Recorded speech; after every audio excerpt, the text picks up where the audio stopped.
নমস্কার বন্ধুরা, জিও হাব চ্যানেলে সকলকে স্বাগত জানাই। আজকে দেখো আমার যে টোটাল জনজাতি সিরিজটা ইউটিউবে চলছে তার আজকে আমি শেষ করব। আর শেষটা করব আমাদের ভারতে অবস্থিত আদিম এক জনজাতি নিয়ে। সেই জনজাতি হলো সাঁওতাল জনজাতি। এই সাঁওতাল জনজাতির কথা সবাই কম বেশি তোমরা কিন্তু জানো, তবু আমি বিস্তারিতভাবে আলোচনা করব, ডিটেলসে বলবো, খুঁটিয়ে খুঁটিয়ে প্রত্যেকটা জিনিস কিন্তু তোমরা ভালোভাবে লক্ষ্য করো। প্রথমে যার কথা বলবো সেটা হলো সাঁওতালদের অবস্থানটা ঠিক কোথায়। এই সাঁওতাল যে জনজাতি অনেক শতাব্দী আগে ছোটনাগপুর অঞ্চলে বসতি স্থাপন করে, ঠিক আছে।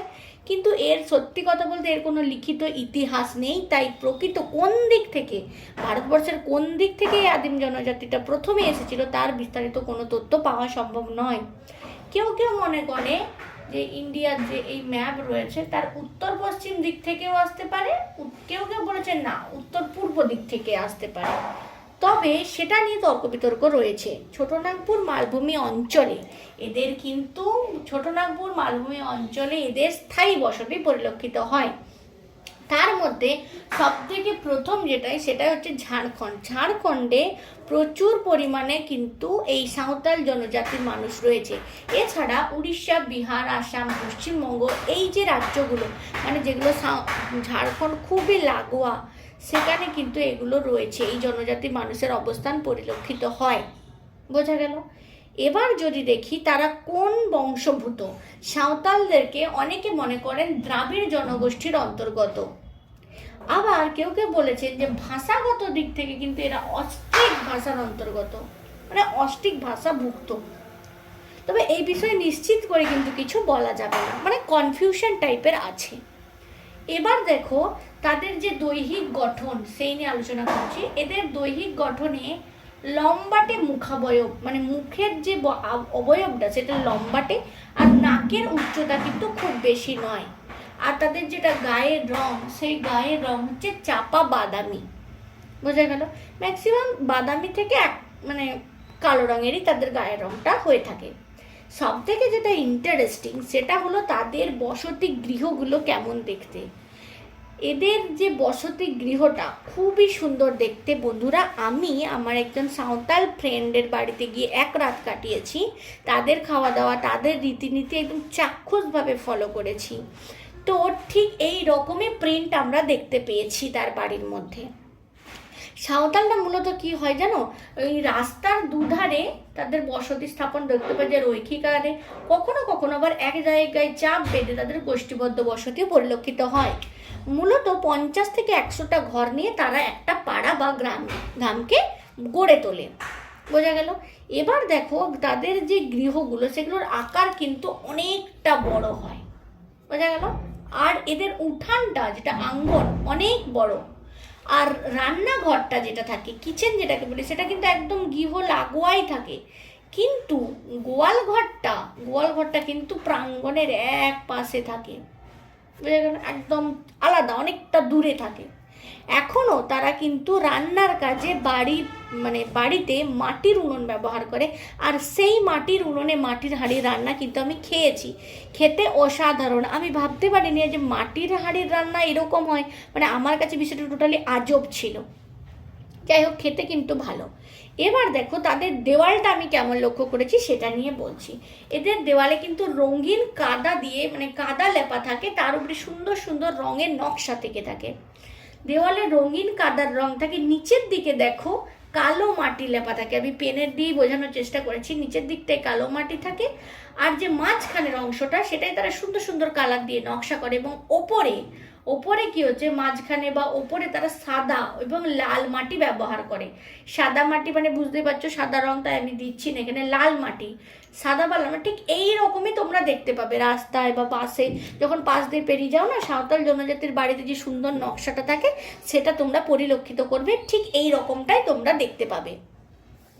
এবার দেখো তাদের যে বিভিন্ন আরও বৈশিষ্ট্য আছে সেগুলো নিয়ে আমি আলোচনা করব। এরা কিভাবে জীবন যাপন করে সেটাও জানা দরকার। দেখো এরা ছোটনাগপুর মালভূমি অঞ্চলে বসবাস করে ঠিকই, কিন্তু এরা ভ্রাম্যমাণ যাযাবর জীবন পালন করে না। এরা কিন্তু স্থায়ী কৃষিজীবী।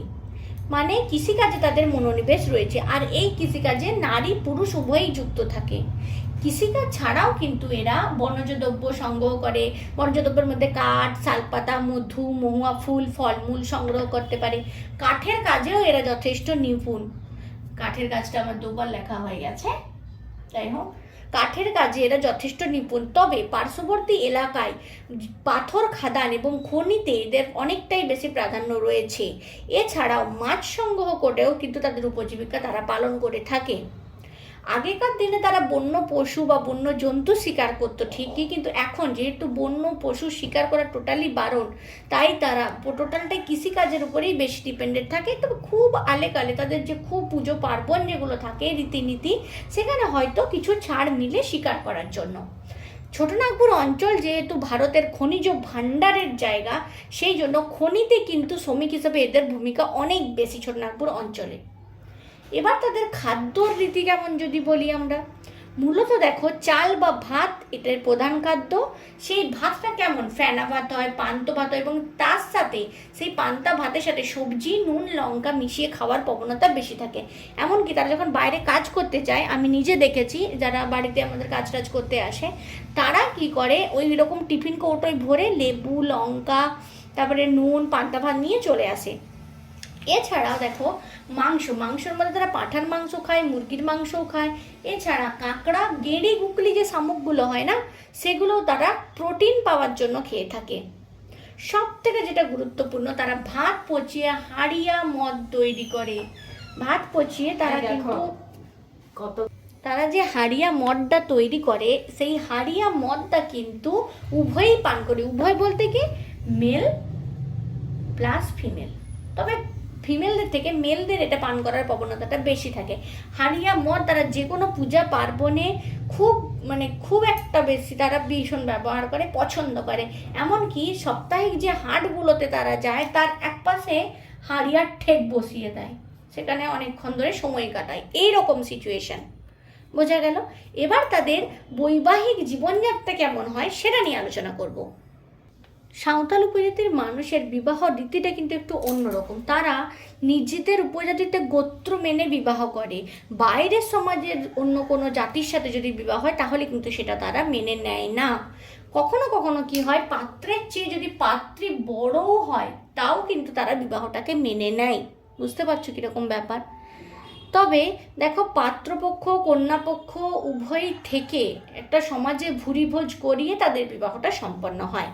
একটা মজার ব্যাপার, এইখানে কিন্তু পাত্রপক্ষের বাড়ি থেকে পাত্রীপক্ষের কাছে যৌতুক যায়, তবে বিবাহ সম্পন্ন হয়। মানে ডাউরি প্রথা, যেটা আমাদের মেয়ের বাড়ি থেকে ছেলের বাড়িতে দেওয়া হয়, যদি এটা সমাজে বিরুদ্ধ কাজ, কখনোই করা উচিত নয়। তবুও তাদের আবার উল্টো ব্যাপার, পাত্রপক্ষ দেয় পাত্রীপক্ষের কাছে, বোঝা গেল। তবে অন্য জনজাতিতে যেমন ছেলেদের বহুবিবাহ করার প্রথা আছে, কিন্তু মেয়েদের সেই অধিকার নেই। এখানে মানে সাঁওতাল জনজাতিতে কিন্তু ডিভোর্সের অধিকার দুজনেরই আছে, মেলেরও আছে, ফিমেলেরও আছে, বোঝা গেল। এই হলো তাদের বিবাহের রীতিনীতি। এবারে দেখো তারা কি কি উৎসব পালন করে, সেটা দেখা খুব জরুরি। উৎসবটা তাদের কিন্তু খুব মজার। এরা খুবই নৃত্যপ্রিয় আর সঙ্গীত প্রিয়। দেখো কি করে, এরা নাচতে বা গান করতে কিন্তু যথেষ্ট বেশি ভালোবাসে। ঢাকের সঙ্গে মানে ঢাক বাজায়, বাঁশি, ধামসা, মাদল বাজে, ছন্দে আর তালে সঙ্গীত এবং নৃত্য মুখরিত হয়ে ওঠে। এছাড়াও তারা কিন্তু ছেলে মেয়েরা হাত ধরে নাচ করে। একটা বয়সের ব্যাপার থেকে থাকে, বিভিন্ন বয়সের পুরুষ মহিলারা সুন্দরভাবে কিন্তু নাচ পরিবেশন করে থাকে।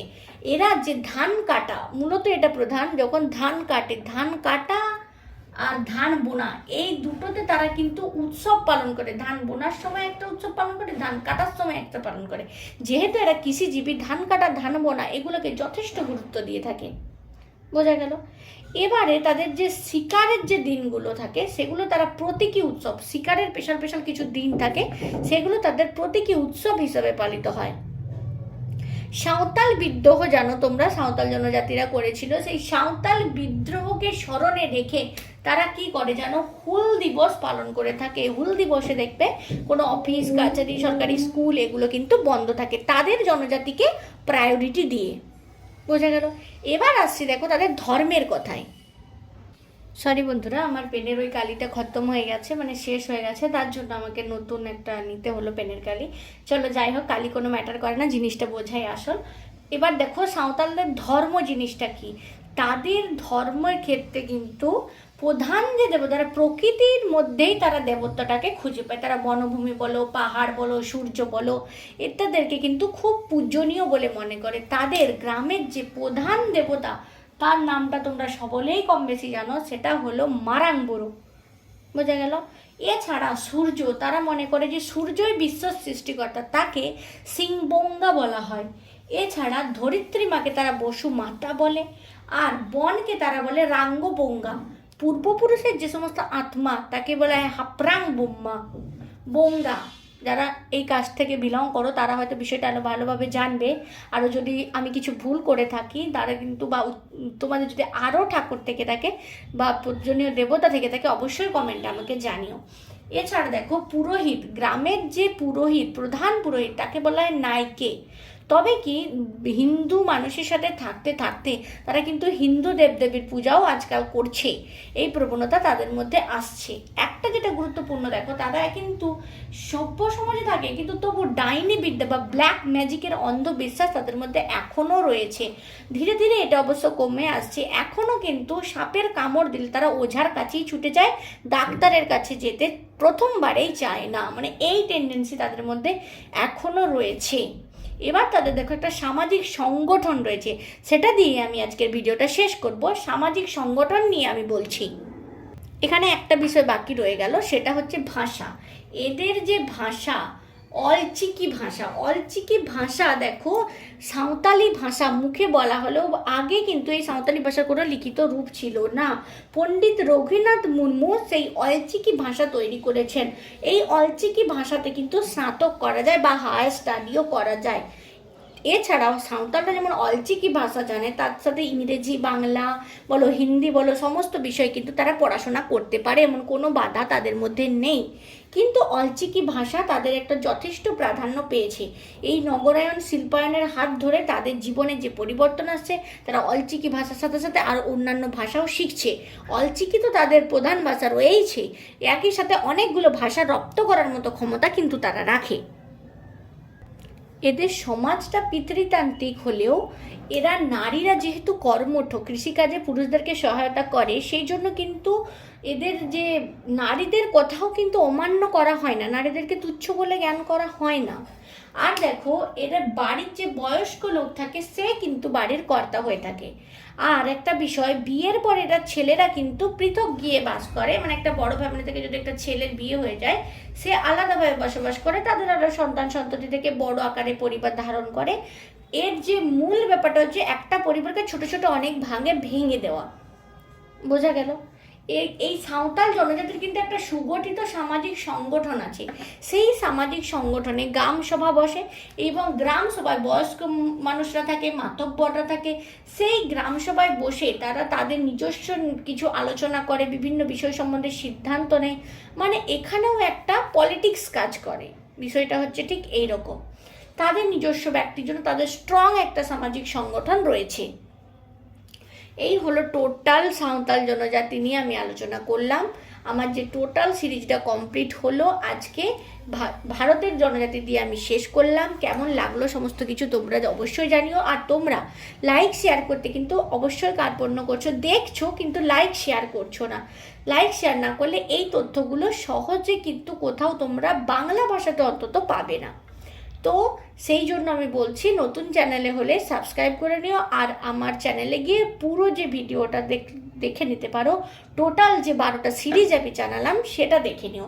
এটা আমার একটা উদ্দেশ্য ছিল যে বাংলা ভাষায় সমস্ত আদিম জনজাতিগুলো নিয়ে আলোচনা করা, যাতে তোমাদের কোথাও কোনো ডাউট থাকলে ইজিলি তোমরা এগুলো দেখে বুঝে যেতে পারো। কোনো কিছু জানার থাকলে অবশ্যই কমেন্টে জানিও। তো ভালো থেকো বন্ধুরা, আজকে এই পর্যন্ত।